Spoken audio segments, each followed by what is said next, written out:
नमस्कार। आकाशवाणी से प्रस्तुत है समाचार प्रभात।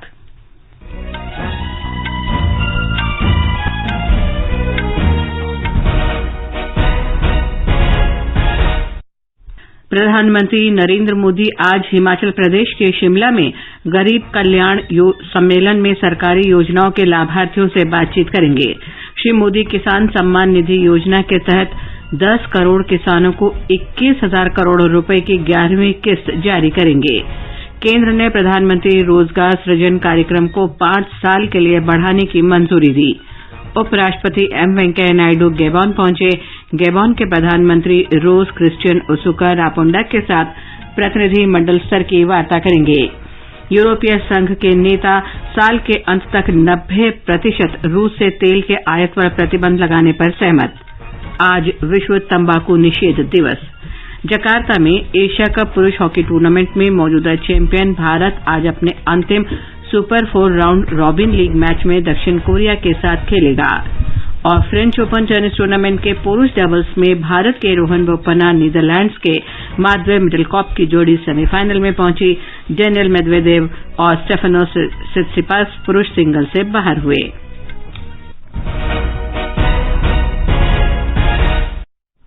समाचार प्रभात में रवि कपूर के साथ मैं लवली निगम। देश के 75वें स्वाधीनता दिवस समारोह के उपलक्ष्य में आजादी का अमृत महोत्सव के अंतर्गत सरकार अनेक गतिविधियों का आयोजन कर रही है। इस अवसर को जन उत्सव के रूप में मनाते हुए आकाशवाणी समाचार स्वाधीनता संग्राम और उसके गौरवशाली इतिहास पर विशेष प्रश्नोत्तरी कार्यक्रम प्रसारित कर रहा है। अमृत महोत्सव क्विज का कल का प्रश्न था, किस स्वतंत्रता सेनानी और सामाजिक कार्यकर्ता ने जनजातीय लोगों के उत्थान के लिए भील सेवा मंडल की स्थापना की थी। इस प्रश्न का सही उत्तर है अमृतलाल विठल दास ठक्कर ने। वे ठक्कर बापा के नाम से भी प्रसिद्ध थे। आकाशवाणी समाचार को बड़ी संख्या में देश विदेश के श्रोताओं से इस प्रश्न का उत्तर मिला है। भाग्यशाली विजेता हैं महाराष्ट्र में जलगांव के त्रयंबक नगर परिसर की संगीता विवेक जोशी। मैं संगीता जोशी जलगांव महाराष्ट्र से हूँ। मैं रेडियो बचपन से ही सुनते आ रही हूँ। इसके सभी कार्यक्रम ज्ञानवर्धक होते हैं। अमृत महोत्सव क्विज से भी हमें बहुत सारी क्रांतिकारियों के बारे में जानकारी मिली। मैं अमृत महोत्सव के विनर के रूप में अपने आप को भाग्यशाली समझती हूँ। धन्यवाद।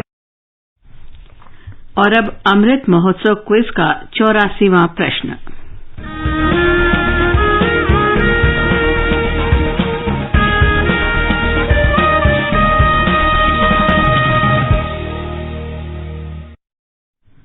आज का प्रश्न है, स्कॉटलैंड के मिशनरी विलियम एडम की रिपोर्ट के अनुसार 1930 के दशक में बंगाल और बिहार में कितनी पाठशालाएं संचालित थीं?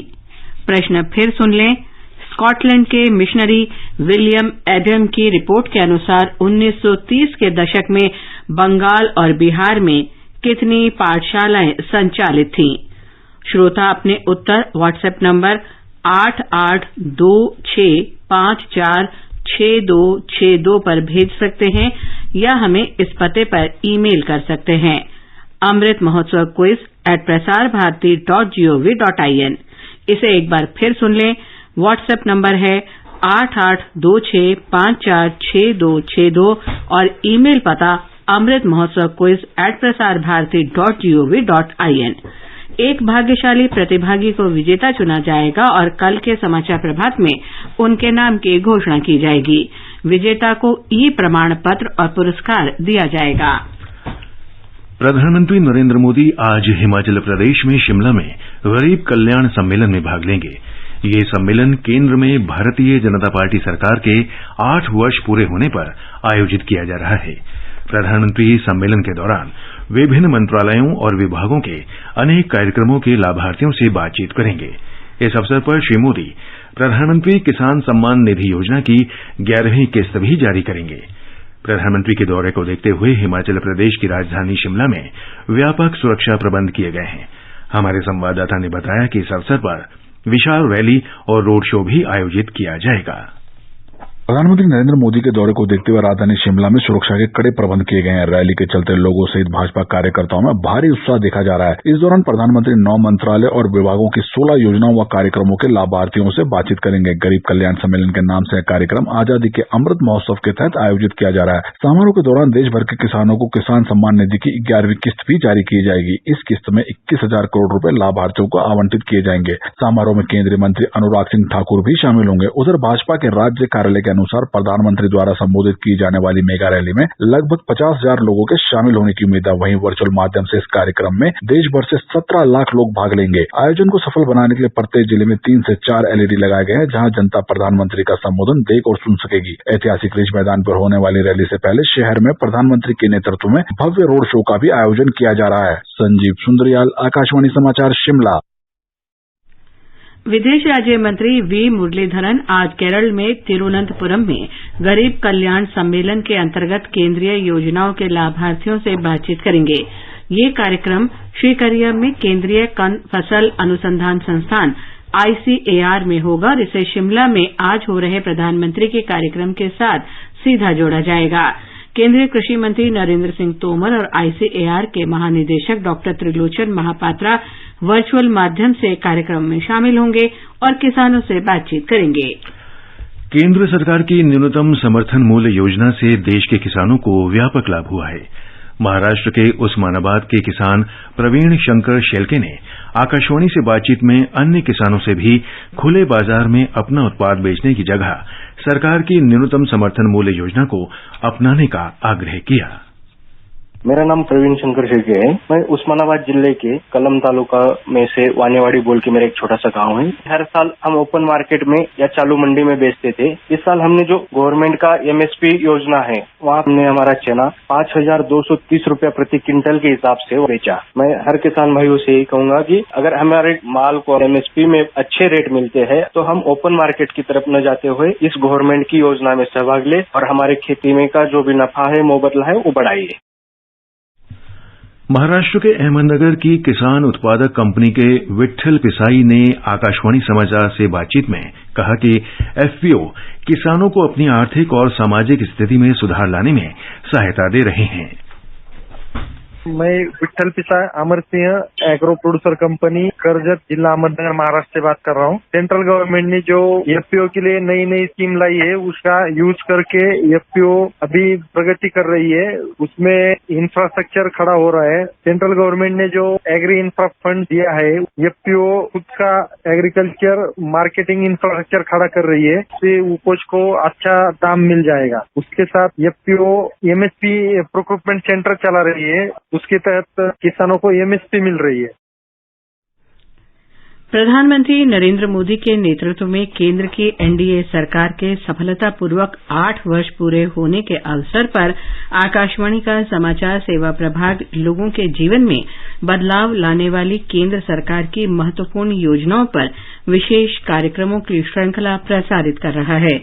सेवा, सुशासन और निर्धनों के हित के 8 वर्षों को समर्पित विशेष श्रृंखला में आज किसानों के लिए शुरू की गई केंद्र सरकार की योजनाओं का उल्लेख होगा। मेरा नाम प्रदीप चौगुले, मैं रहने वाला मालगांव का हूँ। मेरी खेती में गन्ना और अंगूर की खेती है मेरी। मुझे पता चला कि PM किसान योजना सरकार ने चालू की है। पहले किसानों के लिए ऐसी कोई भी स्कीम नहीं थी और PM किसान का जो योजना है वो डायरेक्ट किसान के अकाउंट में पैसा जमा कर देती है। इससे किसान उसका पूरी तरह लाभ ले रहा है। इस स्कीम से किसान को बहुत ही राहत मिल रही है। पिछले 8 वर्ष में केंद्र सरकार ने किसान कल्याण कार्यक्रमों का बजट 22,000 करोड़ रुपए से बढ़ाकर 1,25,000 करोड़ रुपए करा है। किसानों के जीवन में सकारात्मक बदलाव लाने वाली अन्य योजनाओं की जानकारी के लिए रात 9:15 बजे FM गोल्ड और अतिरिक्त मीटरों पर हमारा विशेष कार्यक्रम सुनें। सरकार ने प्रधानमंत्री रोजगार सृजन कार्यक्रम अगले 5 वर्ष तक जारी रखने की मंजूरी दे दी है। अब ये कार्यक्रम 15वें वित्त आयोग की अवधि वर्ष 2021-22 से वर्ष 2025-26 तक जारी रहेगा। इसके लिए लगभग 13,554 करोड़ रुपए का परिव्यय स्वीकृत किया गया है। सूक्ष्म, लघु और मध्यम उद्यम मंत्रालय इस कार्यक्रम को लागू कर रहा है। इसका उद्देश्य गैर कृषि क्षेत्र में छोटे उद्यम लगाकर बेरोजगार युवाओं के लिए रोजगार के अवसर सृजित करना है। वर्ष 2008-9 में ये कार्यक्रम लागू होने के बाद से 7,80,000 सूक्ष्म उद्यमों को 19,995 करोड़ रुपए की सब्सिडी दी गई है। इससे लगभग 64 लाख युवाओं के लिए रोजगार के अवसर सृजित हुए हैं।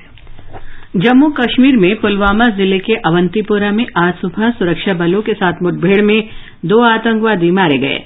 अवंतीपोरा के राजपोरा गांव में मुठभेड़ कल शाम शुरू हुई थी। सुरक्षा बलों ने इस इलाके में आतंकवादियों के छिपे होने का सुराग मिलने के बाद संयुक्त अभियान शुरू किया था। मारे गए आतंकवादियों की पहचान त्राल जिले के शाहिद राथेर और शोपियां के उमर यूसुफ के रूप में हुई। इनके पास से 2 AK-47 राइफल और आपत्तिजनक सामग्री बरामद की गई है। ये समाचार आकाशवाणी से प्रसारित किए जा रहे हैं। कंपटीशन की अगर आप कर रहे हैं तैयारी, तो उनके लिए ऑल इंडिया रेडियो पर हम लाए हैं अभ्यास, एक ऐसा कार्यक्रम जिसमें आप पूछेंगे सवाल व्हाट्सएप नंबर 9289094044 पर, या फिर ईमेल करेंगे abhyas.airnews@gmail.com पर, और हमारे विशेषज्ञ देंगे इसका जवाब। इस बार का विषय है एनवायरमेंट एंड क्लाइमेट चेंज, और सवाल भेजने की अंतिम तारीख है 1 जून। आपका अभ्यास हमारा प्रयास।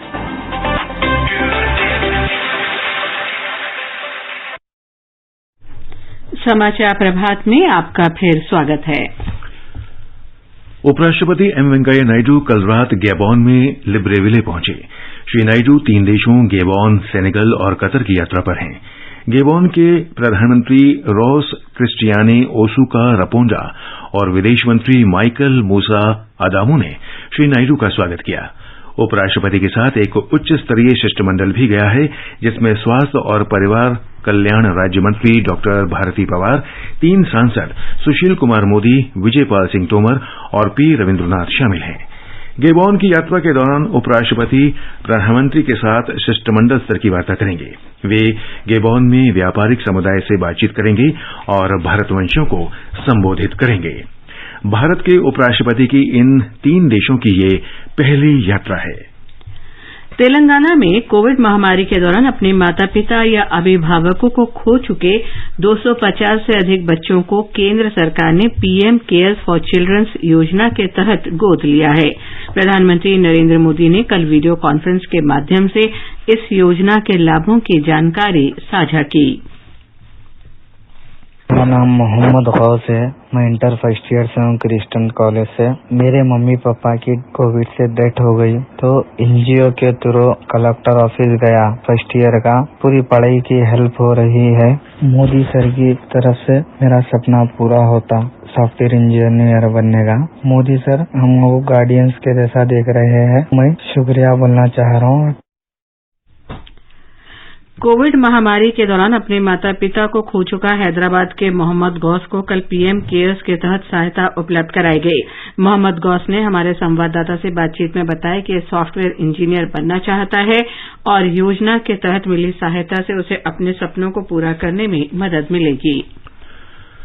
यूरोपीय संघ के नेताओं ने इस वर्ष के अंत तक रूस से अधिकांश तेल आयात पर प्रतिबंध लगाने पर सहमति व्यक्त की है। ये पाबंदी यूक्रेन की सहायता के लिए आयोजित बैठक के दौरान रूस पर लगाए गए नए प्रतिबंधों के अंतर्गत है। पाइपलाइन के जरिए तेल आयात पर अस्थायी रूप से अभी छूट की अनुमति दी गई है।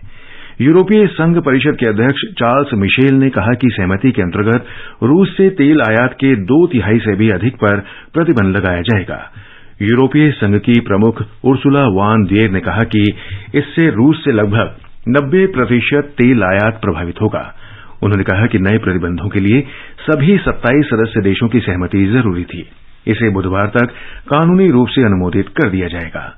श्री मिशेल ने बताया कि ब्रसेल्स में यूरोपीय संघ के नेताओं की बैठक में रूस के सबसे बड़े बैंक स्बेरबैंक को स्विफ्ट प्रणाली से हटा देने और 3 रूसी प्रसारकों को प्रतिबंधित करने पर भी सहमति बनी। श्री मिशेल ने बताया कि यूरोपीय संघ के नेता यूक्रेन को सहायता के अंतर्गत 9 अरब यूरो देने पर भी सहमत हुए।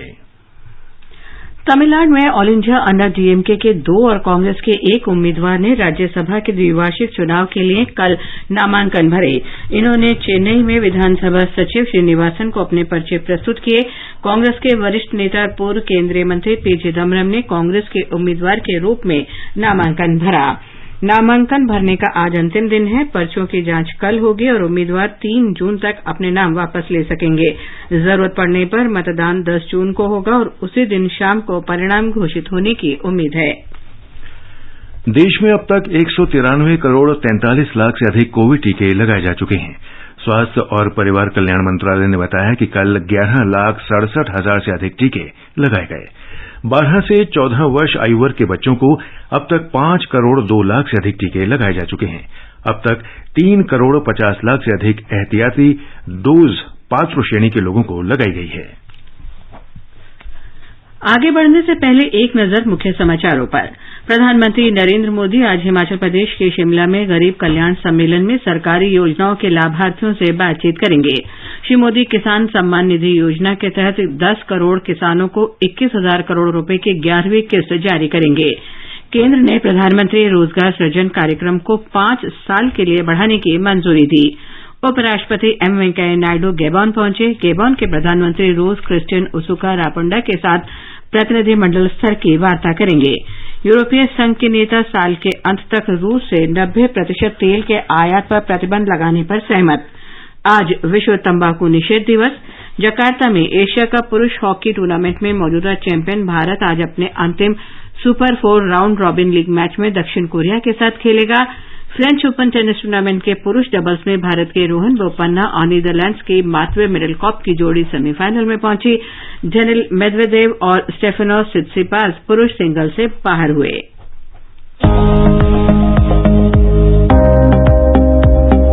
सिनेमा प्रेमी हो जाओ तैयार, आया है फिल्मों का त्योहार। 29 मई से 4 जून तक लगातार सपनों का शहर लाया आपके लिए उपहार।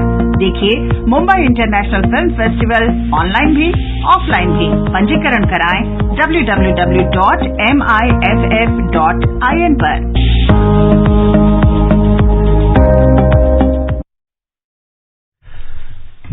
संघ लोक सेवा आयोग ने सिविल सेवा परीक्षा 2021 का परिणाम घोषित कर दिया है। श्रुति शर्मा ने प्रथम स्थान प्राप्त किया है। अंकिता अग्रवाल ने दूसरा और गामिनी सिंगला ने तीसरा स्थान हासिल किया।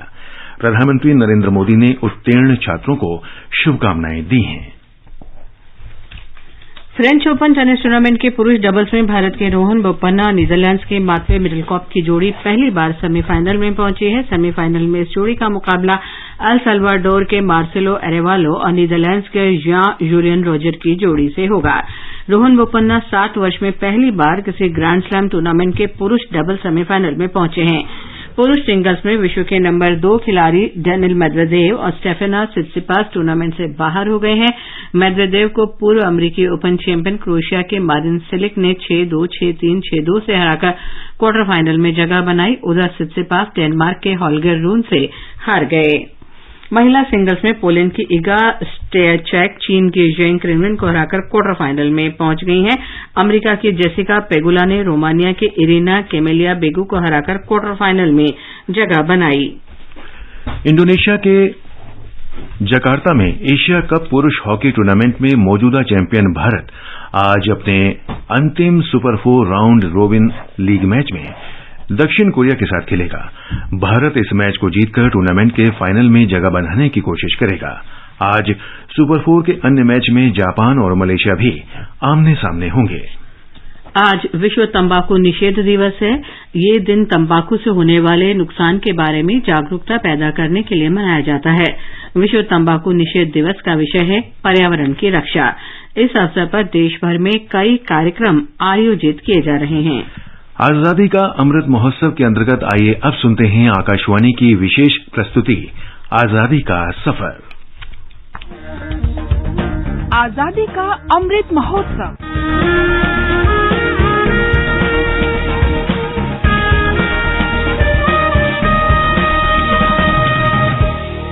आजादी का सफर आकाशवाणी समाचार के संग। भारत का गौरवशाली स्वतंत्रता संघर्ष आधुनिक विश्व के महानतम स्वाधीनता संघर्षों में से एक है और आकाशवाणी से हम हर रोज प्रस्तुत कर रहे हैं इसी संघर्ष की एक झलक।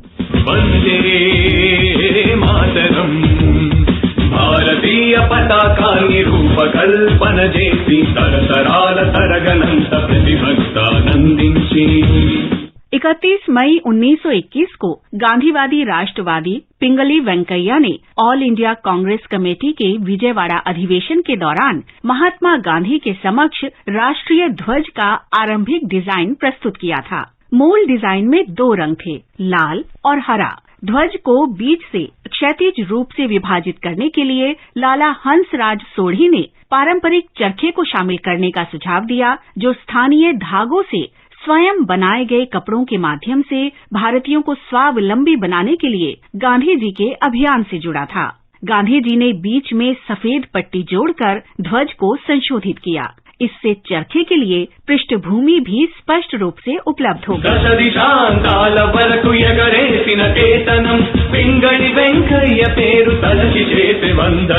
भारतीय पताका निरूपकल्पन जेपी तरतराल तरगनंत प्रतिभक्तानंदिंची।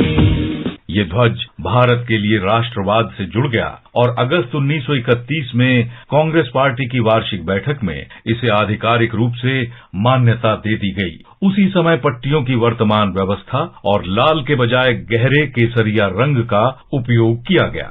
दूसरे विश्व युद्ध के समय सुभाष चंद्र बोस उन क्षेत्रों में इस ध्वज का उपयोग किया करते थे जो आजाद हिंद फौज ने मुक्त करा लिए थे, लेकिन उस ध्वज पर चरखा नहीं था। स्वतंत्रता के उपरांत राष्ट्रपति राजेंद्र प्रसाद की अध्यक्षता में राष्ट्रीय ध्वज समिति ने चरखे के स्थान पर अशोक चक्र का उपयोग किया।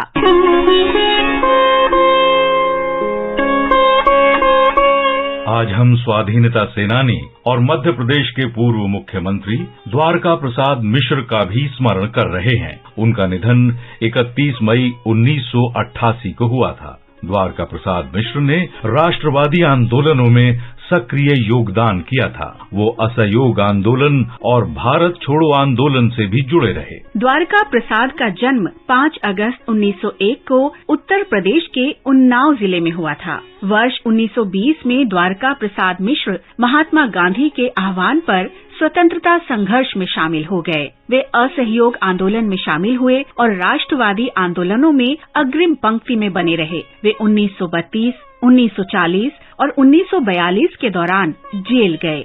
द्वारका प्रसाद 1937 और 1946 में मध्य प्रांत के मंत्री रहे।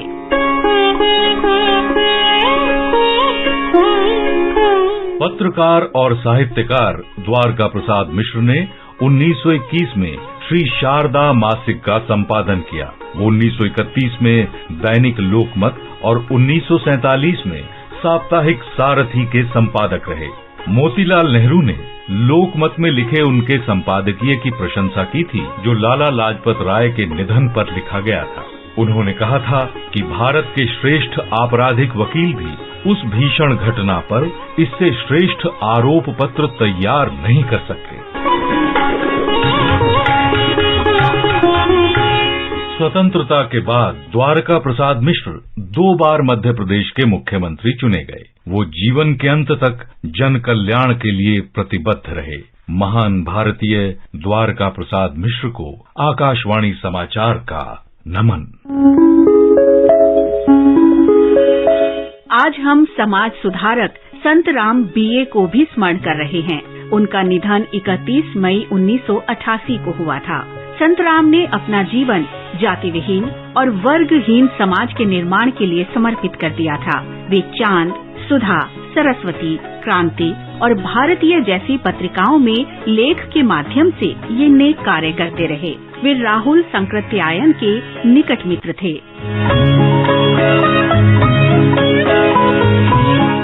संत राम का जन्म 14 फरवरी 1887 को पंजाब में होशियारपुर के निकट पुरानी बस्ती में हुआ था। कम उम्र में ही वार्य समाज में शामिल हो गए और 1922 में जात पात तोड़क मंडल की स्थापना की। उस मंडल ने पूरे राष्ट्र का ध्यान आकर्षित किया और आश्चर्यजनक समर्थन प्राप्त किया, लेकिन उसे रूढ़िवादियों के विरोध का भी सामना करना पड़ा। मंडल ने 1936 में लाहौर में वार्षिक सम्मेलन में अध्यक्षीय भाषण के लिए बाबा साहेब डॉक्टर भीमराव अंबेडकर को आमंत्रित किया, लेकिन जब रूढ़िवादियों के जोरदार विरोध के बाद संबोधन रद्द कर दिया गया तो बाबा साहब ने पुस्तक के रूप में उस भाषण को प्रकाशित कराया। इस तरह उनकी सर्वाधिक लोकप्रिय पुस्तकों में से एनाइलेशन ऑफ कास्ट सामने आई। संत राम ने 100 से अधिक छोटी छोटी पुस्तकें लिखी, जिनमें हिंदू मुस्लिम एकता को बढ़ावा देने और जातिगत भेदभाव समाप्त करने का समर्थन किया गया है। वे संपूर्ण जीवन वंचित वर्गों की मुक्ति के लिए कार्य करते रहे। इस महान भारतीय को हमारा नमन।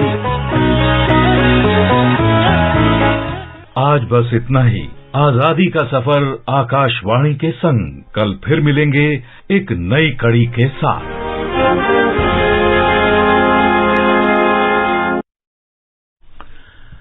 भारतीय खाद्य संरक्षा और मानक प्राधिकरण FSSAI ने खाद्य व्यापारियों और उपभोक्ताओं के लिए food safety connect app launch किया है।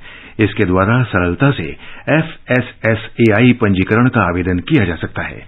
उपभोक्ता इस ऐप का उपयोग संबंधित शिकायतों को दर्ज करने के लिए कर सकते हैं। इस ऐप को गूगल प्ले स्टोर से डाउनलोड किया जा सकता है। दिल्ली में कल तेज आंधी और वर्षा से तापमान में काफी कमी आई और जबरदस्त गर्मी से लोगों को राहत मिली। तेज वर्षा से सड़कों पर जाम लग गया था और राष्ट्रीय राजधानी के कई भागों में जल भराव हुआ। तेज हवाओं से बड़ी संख्या में पेड़ गिर गए, घरों और कारों को काफी नुकसान हुआ। इंदिरा गांधी अंतर्राष्ट्रीय हवाई अड्डे पर विमानों का आवागमन बाधित हुआ। और अब बताएं आज के समाचार पत्रों में क्या विशेष है। धन्यवाद लवलीन। संघ लोक सेवा आयोग की सिविल सेवा परीक्षा 2021 के परिणाम कल घोषित होने पर अमर उजाला कहता है, रचा इतिहास, शीर्ष पर रही बेटियां। हिंदुस्तान की सुर्खी है, किसी ने दिव्यांगता को आड़े नहीं आने दिया तो किसी ने पिता के साथ मजदूरी में भी बटाया हाथ। पत्र ने इसे शीर्षक दिया है, संघर्ष को अपनी शक्ति बनाकर सफलता पाई। दिल्ली के स्वास्थ्य मंत्री सत्येंद्र जैन मनी लॉन्ड्रिंग मामले में गिरफ्तार। लोकसत्य सहित सभी अखबारों में है। पत्र के अनुसार धनशोधन कानून के अंतर्गत प्रवर्तन निदेशालय ने की कार्रवाई। महामारी में माता पिता खो चुके बच्चों तक हर मदद पहुंचाएंगे। प्रधानमंत्री नरेंद्र मोदी के इस आश्वासन को हिंदुस्तान सहित सभी अखबारों ने प्रमुखता से दिया है। दिल्ली और एनसीआर में तेज रफ्तार हवाओं के साथ बारिश होने पर जनसत्ता ने मौसम विभाग के हवाले से लिखा है कि दिल्ली में 2018 के बाद से यह गंभीर तीव्रता का पहला तूफान था। नवभारत टाइम्स की सुर्खी है, 100 किलोमीटर प्रति घंटे की रफ्तार से चली हवा, तूफान से सैकड़ों पेड़ गिरे। उधर राजस्थान पत्रिका ने मौसम विभाग के इस पूर्वानुमान को दिया है, देश में इस साल खूब बरसेंगे मेघ। मानसून की फुहार, महंगाई में नरमी से उछला बाजार। नवभारत टाइम्स की खबर है। पत्र का अनुमान है, हालिया उपायों से भारत में जल्द और नीचे आएगी महंगाई। भारत सहित दुनिया के कई देशों में जल संकट के हालात। हिंदुस्तान में है। पत्र लिखता है कि देश में भीषण गर्मी और लू के बीच कई राज्यों में जल संकट गहराया है। पत्र लिखता है, यही हाल दुनिया के कई देशों का है जहां सरकारें इस संकट से निपटने की तैयारी में जुट गई हैं। आर्टिफिशियल इंटेलिजेंस में अमेरिका ब्रिटेन से आगे है भारत। शीर्षक से राजस्थान पत्रिका लिखता है कि भारत में डिजिटल परिवर्तन, तकनीकी ज्ञान और प्रबंधकीय कौशल से ये संभव हो पाया है। बुलेटिन समाप्त होने से पहले अमृत महोत्सव क्विज का आज का प्रश्न फिर सुन लें। स्कॉटलैंड के मिशनरी विलियम एडम की रिपोर्ट के अनुसार 1930 के दशक में बंगाल और बिहार में कितनी पाठशालाएं संचालित थीं? आप अपने उत्तर व्हाट्सएप नंबर 8826546262 पर भेज सकते हैं या हमें इस पते पर ईमेल कर सकते हैं, अमृत महोत्सव क्विज @prasarbharati.gov.in। आकाशवाणी के साथ अमृत महोत्सव क्विज में भाग लेकर स्वतंत्रता की 75वीं वर्षगांठ के आयोजन में शामिल हुए। और अंत में मुख्य समाचार एक बार फिर। प्रधानमंत्री नरेंद्र मोदी आज हिमाचल प्रदेश के शिमला में गरीब कल्याण सम्मेलन में सरकारी योजनाओं के लाभार्थियों से बातचीत करेंगे। श्री मोदी किसान सम्मान निधि योजना के तहत 10 करोड़ किसानों को 21,000 करोड़ रुपए की 11वीं किस्त जारी करेंगे। केंद्र ने प्रधानमंत्री रोजगार सृजन कार्यक्रम को 5 साल के लिए बढ़ाने की मंजूरी दी। उपराष्ट्रपति एम वेंकैया नायडू गैबॉन पहुंचे। गैबॉन के प्रधानमंत्री के साथ प्रतिनिधिमंडल स्तर की वार्ता करेंगे। यूरोपीय संघ के नेता साल के अंत तक रूस से 90% तेल के आयात पर प्रतिबंध लगाने पर सहमत। आज विश्व तंबाकू दिवस और जकार्ता में एशिया कप पुरुष हॉकी टूर्नामेंट में मौजूदा चैंपियन भारत आज अपने अंतिम super 4 round robin league match में दक्षिण कोरिया के साथ खेलेगा। इसके साथ ही समाचार प्रभात का ये अंक समाप्त हुआ। नमस्कार।